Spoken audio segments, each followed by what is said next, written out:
بسم اللہ الرحمن الرحیم۔ حضرت خدیجہ سے نکاح کے بعد حضور صلی اللہ علیہ وسلم کے ساتھ کیا ہوا؟ دوستو، حضور صلی اللہ علیہ وسلم کے زمانے میں کعبہ شریف کے آس پاس رہنے والوں کو قریش کہا جاتا تھا۔ یہی وہ لوگ تھے جو کعبہ کی دیکھ بھال کیا کرتے تھے۔ قریش میں اس وقت بہت سے قبیلے تھے۔ ہر قبیلے والے اپنی ایک خاص مورتی کی پوجا کیا کرتے تھے اور یہ لوگ اپنی اس مورتی کو کعبے کے اندر رکھتے۔ اس طرح کعبے میں اس وقت تقریباً 350 سے زیادہ مورتیاں رکھی ہوئی تھیں، کیونکہ قریش کے لوگ اللہ کو سب سے بڑا خدا مانتے، لیکن ان مورتیوں کو بھی چھوٹے چھوٹے خدا تصور کرتے تھے۔ اس زمانے میں بھی لوگ ہر سال حج کرنے دور دور سے مکہ آیا کرتے تھے، لیکن ان کے حج کرنے کا طریقہ بالکل الگ تھا۔ وہ اس طرح کہ یہ لوگ اپنے سارے کپڑے اتار کر کعبے کا طواف کرتے اور حج کے دنوں میں جب تک حج مکمل نہ ہو جاتا، یہ لوگ اپنے گھروں میں اصل دروازے سے داخل ہونا حرام سمجھتے تھے، اس لیے ضرورت پڑنے پر گھر کی چھت پھاند کر اندر آتے، اصل دروازے سے نہیں۔ اب کیونکہ کعبے کے آس پاس قریش کے لوگ ہی بسا کرتے تھے، اس لیے کعبے کی دیکھ بھال کی ذمہ داری بھی انہی پر تھی۔ دوسرے شہروں سے حج کے لیے آنے والے لوگ اپنے ساتھ کچھ قیمتی چیزیں نذرانے کے طور پر لاتے اور پھر انہیں کعبے کے اندر بنے ایک کنویں میں ڈال دیتے۔ وہ کنواں سونے، چاندی و قیمتی پتھروں سے بھرا رہتا۔ ایک بار رات کے وقت جب سبھی قریش کے لوگ سو رہے تھے تو ایک آدمی نے کعبے کے اندر پھاند کر اس کنویں سے سونے جواہرات چوری کرنا چاہا، لیکن اسی وقت پیچھے سے اسے ایسا دھکا لگا اور وہ منہ کے بل اس کنویں میں جا گرا اور اس کی موت ہو گئی۔ اس واقعے کے بعد اللہ کی طرف سے کعبے کے اندر بنے اس کنویں پر ایک سانپ آ بیٹھا۔ وہ سانپ ہر وقت اس کنویں کی مڈیر پر بیٹھا رہتا اور جو بھی اس کنویں سے کوئی چیز چوری کرنا چاہتا تو وہ سانپ اسے ڈس کر مار دیتا۔ اس واقعے کو ابھی کچھ ہی دن گزرے تھے کہ ایک بوڑھی عورت اپنے ہاتھ میں آگ لے کر کعبے کو لوبان کی دھوئی دے رہی تھی کہ تبھی اچانک اس آگ کی ایک چنگاری کعبے کے پردے کو جا لگی اور چنگاری لگتے ہی کعبے کا پردہ زور سے جلنے لگا اور دیکھتے ہی دیکھتے پورے کعبہ میں آگ لگ گئی۔ ویسے تو کعبہ کی دیواریں پتھر اور گارے سے بنی ہوئی تھیں، لیکن اس آگ کی لپٹ اتنی تیز تھی کہ اس کی وجہ سے کعبے کی دیواروں میں درار پڑ گئی۔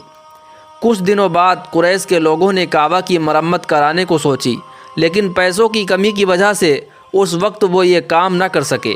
جب حضور صلی اللہ علیہ وسلم کی عمر 35 سال ہوئی تو ایک روز اچانک مکہ میں بہت تیز بارش ہوئی کہ جس کی وجہ سے ہر طرف سیلاب آ گیا۔ وہ پانی کا سیلاب اتنا تیز تھا کہ اس کی وجہ سے ہزاروں گھر گر کر تباہ ہو گئے۔ کعبہ کی دیواروں پر بھی اس سیلاب کا بہت اثر پڑا۔ اس کی دیواروں میں تو پہلے ہی سے دراریں پڑ چکی تھیں اور اب سیلاب کے بعد تو کعبہ کی دیواریں بالکل ہی کمزور ہو گئیں۔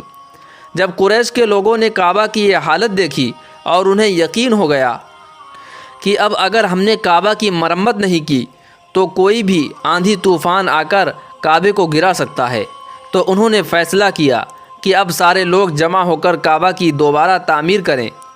آپس میں مشورہ ہوا اور جتنا ہو سکا ہر ایک نے اپنی طرف سے پیسے جمع کیے۔ کچھ عورتوں نے اپنے زیورات دیے اور کچھ نے اپنے گھر کا سامان دے کر کہا کہ اسے بیچ کر اس کے پیسے کعبہ کی تعمیر میں لگا دیے جائیں۔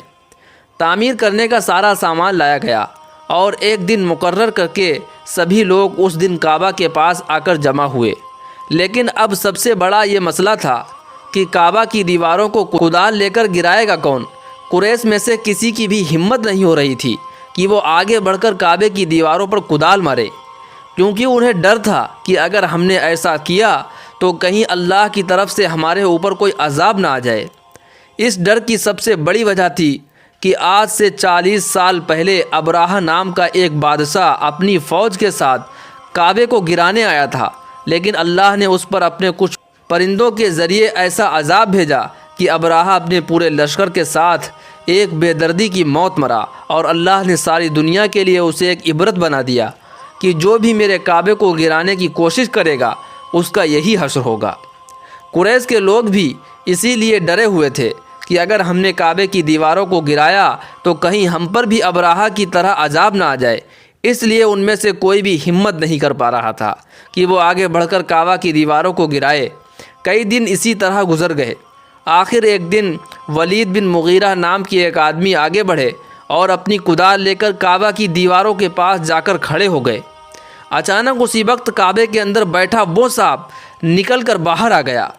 یہ دیکھ سبھی لوگ گھبرا کر پیچھے ہٹ گئے، لیکن اسی وقت اللہ نے ایک پرندے کو بھیجا اور اس نے اس سانپ کو اپنے پنجوں میں پکڑ کر دور پھینک دیا۔ یہ دیکھ سب کی جان میں جان آئی اور پھر ولید بن مغیرہ نے کہا کہ اے لوگو، کعبے کو گرانے سے ہمارا مقصد کسی برائی کا نہیں، بلکہ ہم تو کعبے کو ایک نئے سرے سے تعمیر کرنا چاہتے ہیں۔ اس لیے مجھے پوری امید ہے کہ دیواریں گرانے میں ہم پر کوئی عذاب نہ آئے گا۔ اتنا کہہ کر ولید نے اپنی کدال سے کعبے کی ایک دیوار پر وار کیا تو وہ دیوار ایک ہی بار میں نیچے گر گئی۔ لیکن قریش کے لوگوں نے اسی وقت ولید کو روک لیا اور کہنے لگے کہ اے ولید، اب اگلی کوئی بھی دیوار نہ توڑنا، بلکہ آج رات سبھی لوگ انتظار کرو۔ اگر ہم پر اللہ کی طرف سے کوئی عذاب نہ آیا تو اس کا مطلب ہوگا کہ اللہ بھی یہی چاہتا ہے کہ ہم کعبے کی دوبارہ تعمیر کریں۔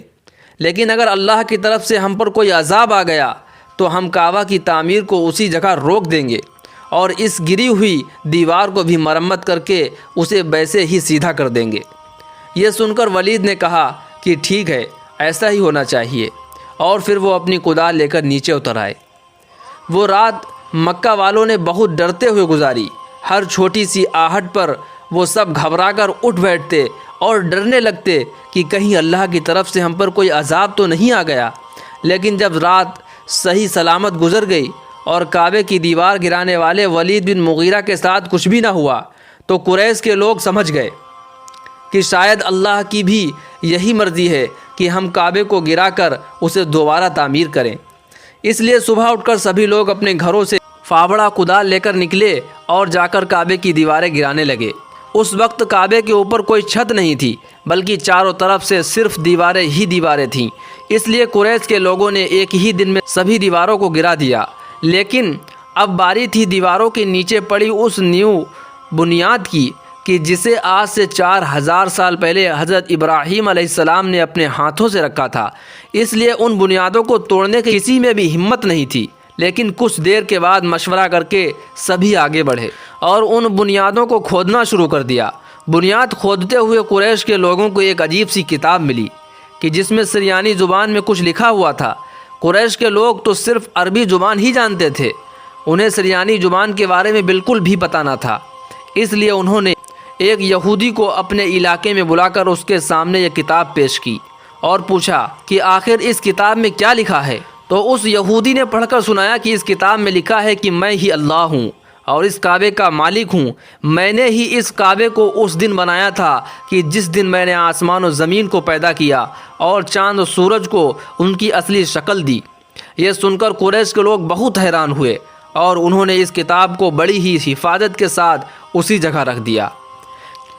دوستو، ہمارا آپ کو یہ ویڈیو اچھا لگا ہے تو ویڈیو کو لائک اور شیئر ضرور کر دیں۔ اسی طرح کے اسلامک ویڈیوز کے لیے ہمارے چینل کو ضرور سبسکرائب کر لیں۔ السلام علیکم ورحمۃ اللہ وبرکاتہ۔